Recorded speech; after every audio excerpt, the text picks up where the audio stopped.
Christmas has arrived, and during the festive season, it is often common to indulge in more alcohol than usual. New Year is another time when it is easy to overindulge. Experts say the excessive use of alcohol may result in risk-taking behavior and is associated with particular risks to health. To discuss this further, we are now joined by Gareth Carter, who's an interventionist and an accredited addictions counsellor. Also, we are joined by Dr Cedric Sihlangu, a specialist radiologist, to further expand in this particular conversation. So thank you so much for your time. I'm going to start with you, Mr. Carter. So how important is it for one to, limit their alcohol consumption? Well, moderate drinking, according to the World Health Organization, is 2 drinks a day for men and 1 drink a day for women. But there are caveats to that, and that is it only takes 2 drinks a week for a woman to, during the first 6 to 8 weeks of pregnancy, have her child have mild forms of FASD, fetal alcohol syndrome disorder. So, I guess the message is, if you're trying to fall pregnant, don't drink at all. And for people that have a pre-existing problem, of course, we now know today, and we have known for 20 years, that addiction is a brain disease. So once you've crossed that line into substance use or alcohol use disorder, no amount of drinking whatsoever is appropriate. So, Mr. Carter, how does one know when their drinking is actually a cause for concern?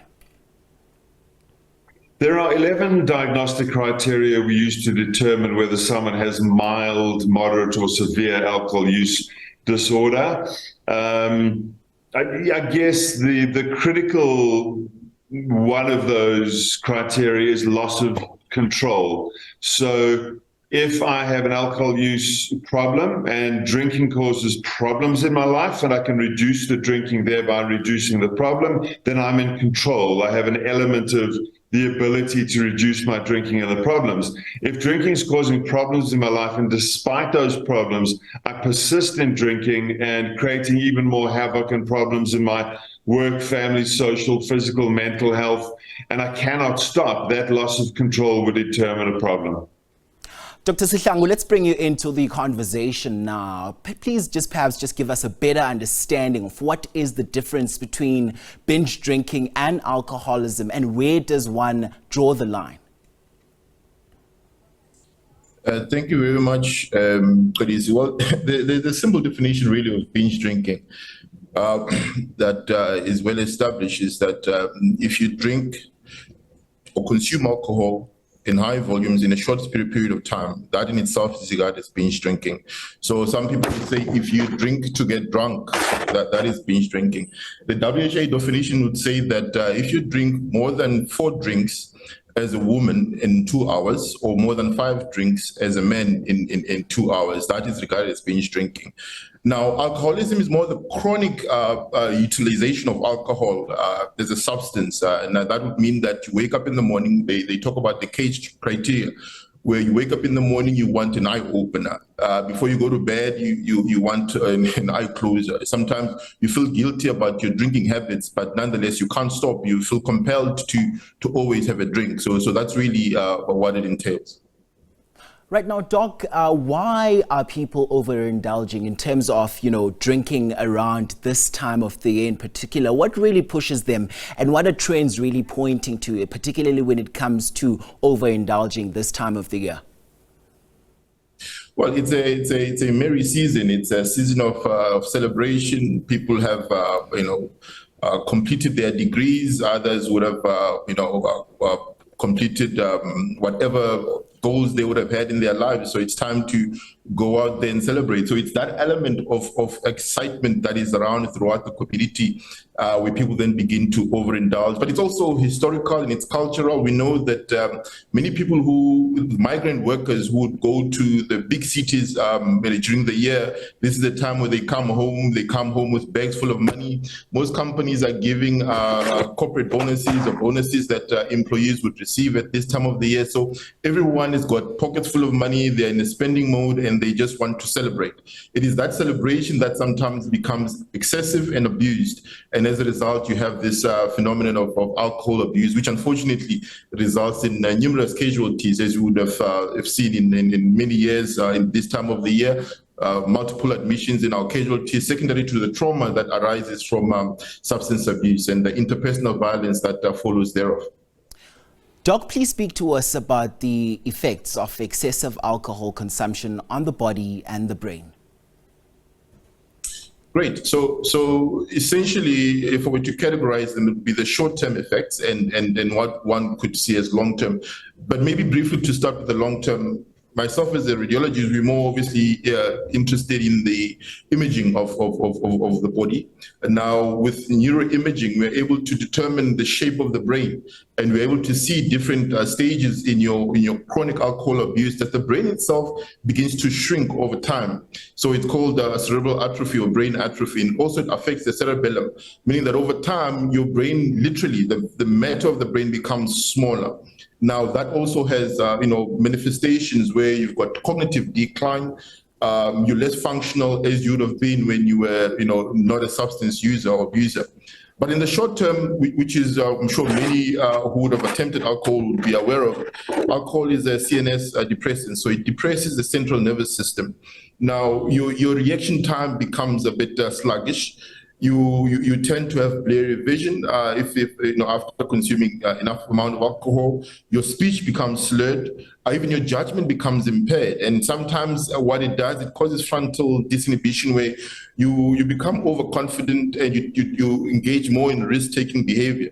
If you're a chap that drives usually on average at 80 kilometers per hour, after consuming a couple of beers, you feel more confident to try a bend at 130 kilometers per hour, because the alcohol has caused that disinhibition in you and you feel overconfident. And that's really what the ramifications of it are. And sometimes it also causes aggression in people. That's why we see the manifestations of interpersonal violence.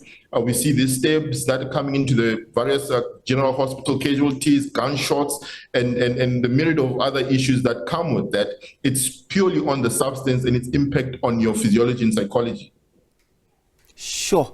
Let's bring Mr. Carter back into the conversation. Now, young people are also, at this time likely to be experimenting with substances at this time of the year. What should parents as well as family members look out for?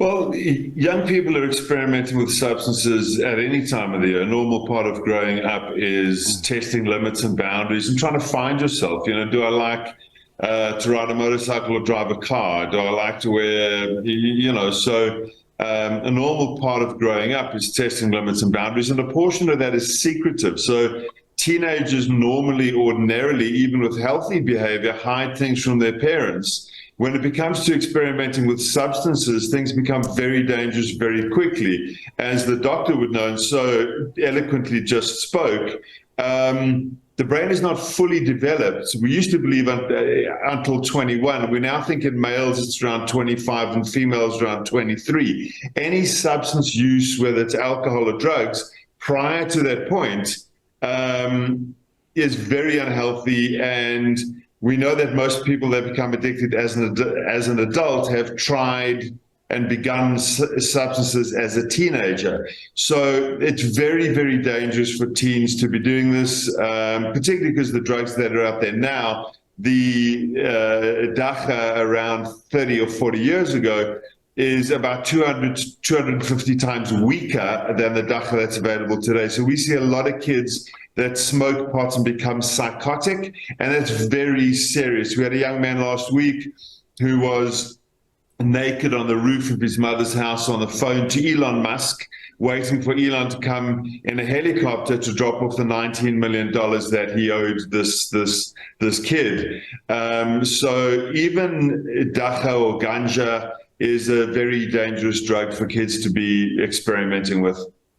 All right, Mr. Carter, talk to us about some of the conversations that we should be having, particularly at this time of the year. I know there's going to be lots of family gatherings and other events happening for recovering alcoholics, for instance. How do we make things easy for them, particularly this time when everybody is going to be having an event or gathering of some sort?